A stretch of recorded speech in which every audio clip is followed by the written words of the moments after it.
So another episode in the books for Classroom of the Elite, and this season is definitely really focused in on Karuizawa and just kind of like everything that she is, all her happenings. She is definitely the star.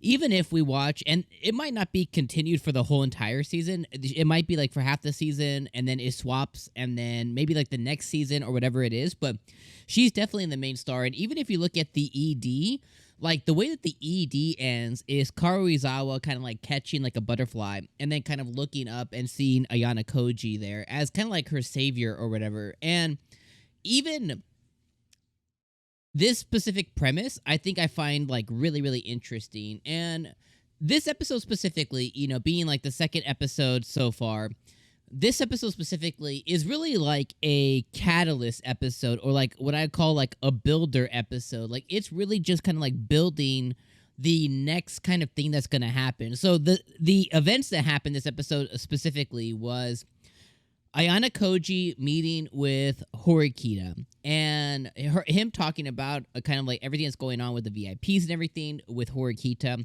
Then you have Horikita, who gets talked to by the dude from Class C, the douchebag from Class C, like the leader from Class C.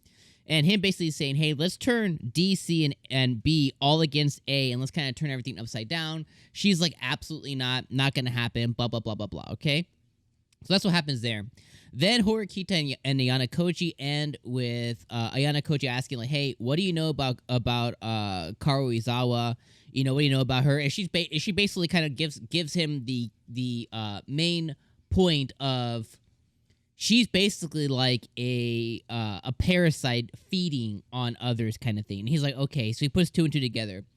Then we see Karuizawa later on, you know, she's been dealing with all the bullying stuff and everything. Like, really, she just has, like, really high PTSD based on things that occurred throughout elementary and middle school. Totally get it. She's completely scarred and, like, scarred for life on all these things. We can completely sympathize with that.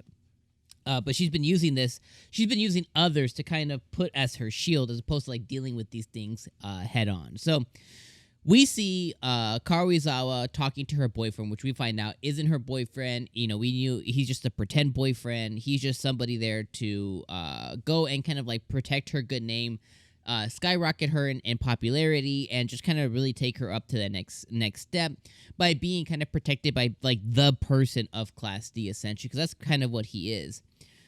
Ayana Koji kind of figures all that out. He confronts him. He talks about the whole parasite thing. He's like, yeah, that's exactly it.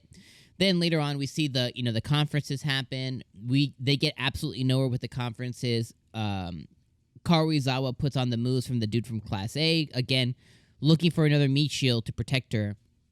Then we see her later on get dragged by the three girls. And she finally semi-confesses to them, like, yeah, okay, I'm the one who bumped into that girl. And she's about to get her ass beat. And thankfully, Ayana Koji and the other dude from his group, I think that guy's from Class C, they follow her. And she's about to start getting beat up, essentially. And Ayana Koji sees the crocodile tears coming down from Karuizawa, and he's like, interesting. So that's kind of where we ended this episode. So this episode is really just like a I don't call it, man, I really don't want to call it filler, because it's not filler. It's serving a purpose to kind of like set up these blocks so that we can continue on. It's basically laying the path for the next thing that's going to really blow it out the water, which is whatever's going to happen next with Karuizawa. And she's definitely going to be used by Ayana Koji. In which way, though? Like, is he going to have to take possession of her?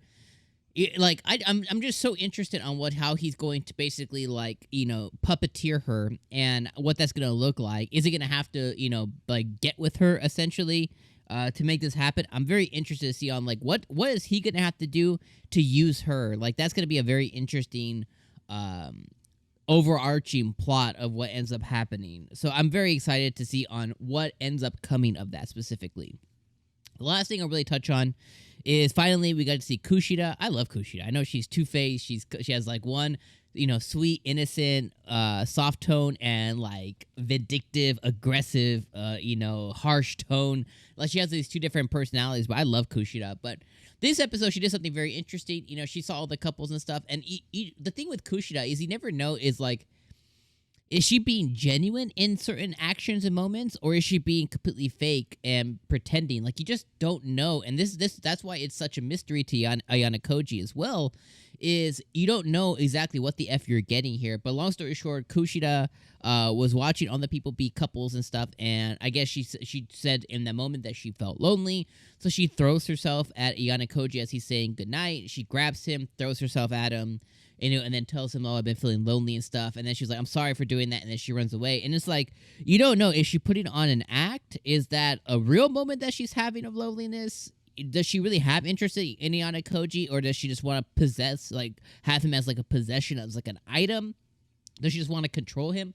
Like, it's always so interesting, because Kushida is just a very interesting character.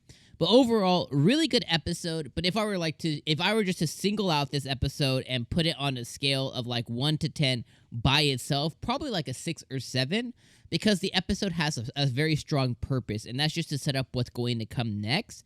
But on its own, it was kind of a mid to boring episode. But in the grander scheme, when we watch, I'm sure when we watch, the whole season in like one binge watch, it served a really high purpose for setting up what's coming next.